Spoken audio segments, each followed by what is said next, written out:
Это iPhone Воздух. И сейчас я вам расскажу, какие выводы сложились за неделю использования этого телефона. Давайте сразу. Вы можете его купить, если вы устали от обычных прошек и вам хочется глоток свежего воздуха.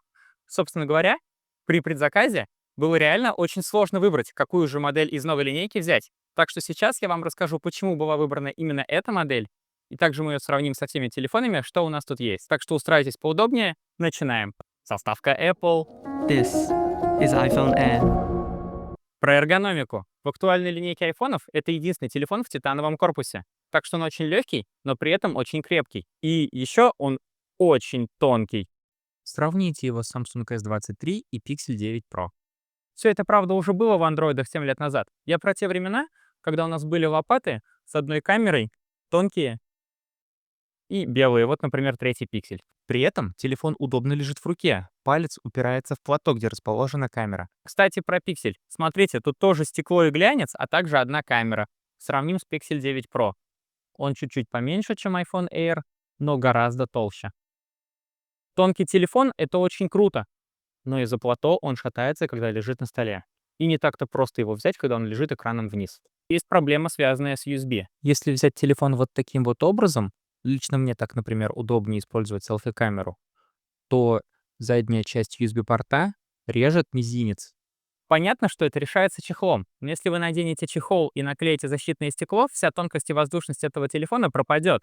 Тогда уж лучше и проще взять обычный 17-й iPhone. И дешевле. Тем более, что экран и так защищен хорошим стеклом, и поцарапать его вроде бы не так уж и просто. Что по звуку? Здесь всего один динамик. Он расположен в верхней части. И он не такой уж и тихий. По звуку он даже чуть-чуть громче, чем динамик в iPad mini.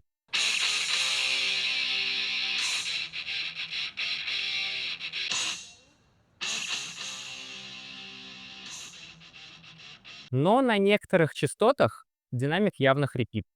Зарядки действительно хватает на целый день. Батарейка в этом телефоне очень маленькая, но она точно держит зарядку лучше, чем любые другие тонкие телефоны в обычных задачах. Уж точно этот телефон живет дольше, чем мой 13 мини, который живет всего часа 4. Беспроводная зарядка и MagSafe здесь тоже есть. И вам не нужно покупать специальный Apple-ский аккумулятор для того, чтобы зарядить этот телефон. Подойдет вот любой другой. Например, у меня есть MagSafe аккумулятор от Anker на 10 тысяч мАч. И вот он прекрасно держит этот телефон, все прекрасно работает. В павербанке от Apple стоит точно такая же батарея, как и в этом телефоне. Мой павербанк способен зарядить Air 2 раза, а павербанк от Apple только до 65%. 35% зарядки — это потери энергии. А на что идут потери энергии? Правильно, на нагрев. Давайте посмотрим, насколько этот телефон греется. Стекло и титан, из которых сделан этот телефон, плохо проводят тепло, так что с нагреванием должны быть проблемы. При обычном использовании он греется вот здесь, вот в районе камеры. Греется достаточно терпимо. В нем стоит энергоэффективный модем от Apple и процессор, как у прошки, но он, скорее всего, придушенный по производительности и точно придушенный по графике. По сути, в прошках стоит жидкостное охлаждение, там испарительная камера, но в этом телефоне ничего такого нет. Впрочем, производительности процессора для игр вам все равно хватит. В тяжелых играх, например, к Assassin's Creed Mirage, есть и фризы, и видны прям откровенные пролагивания, а за 10 минут телефон очень сильно нагрелся. Я обычно не играю в мобильные игры, да и управление на экране мне не очень нравится, оно немножко неудобно для меня. Но, на мой взгляд, то, как работает AAA-проекты на iPhone Air, это неприемлемо. В Game of Thrones King's Road ситуация немножко получше. Игра работает гораздо плавнее, но там более темная картинка, и на солнце видно, что антибликовое покрытие не очень хорошо справляется.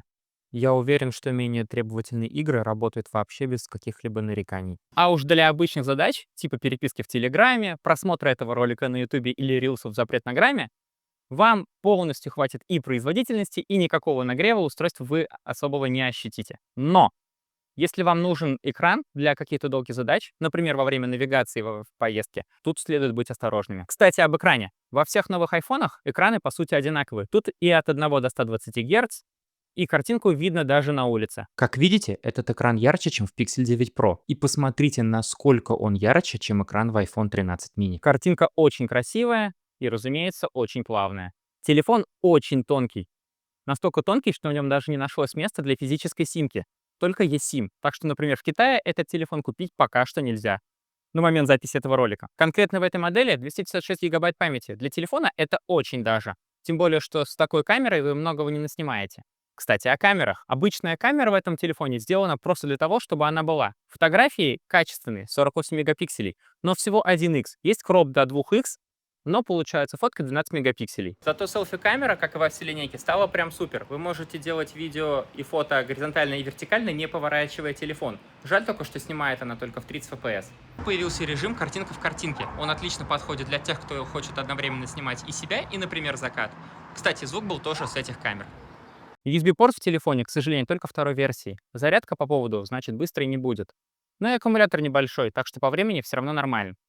Попробуем подключить внешний жесткий диск и посмотреть с этого телефона фильм. Содержимое внешнего диска прекрасно отображается во встроенном приложении файлы. И, как видите, фильм в Full HD качестве воспроизводится вообще без проблем. Правда, динамик всего один, и он не стерео, так что лучше смотреть в наушниках. Солнце уже садится, значит, настало время выводов. Итак, если вы хотите что-то новое и суперкамеры вам не нужны, этот телефон отличный вариант. Если вы хотите надеть на него чехол или защитное стекло, то просто берите обычный 17-й iPhone. А так, посмотреть что-то, погуглить для обычных задач в течение дня, этот телефон великолепен. Он очень удобно лежит в руке, он очень приятен в использовании, он и небольшой, и не маленький, самый самолет. Так как телефон в титановом корпусе и покрыт спереди и сзади очень прочным стеклом, согнуть его не так-то просто. Известный блогер, который проверяет на прочность все гаджеты, не смог просто так руками согнуть iPhone Air. Ему пришлось собрать у себя в гараже специальный механизм, и он смог согнуть этот телефон, только приложив давление в 97 килограмм. Кому не подойдет? Если вы часто играете в тяжелые игры или используете экран для навигации, то телефон будет греться, а значит батарейка будет быстро деградировать. Тут уж выбор за вами. Портал iFixit поставил iPhone Air 7 баллов ремонта пригодности из 10. Впрочем, если что-то случится, вы все равно не сможете самостоятельно починить телефон.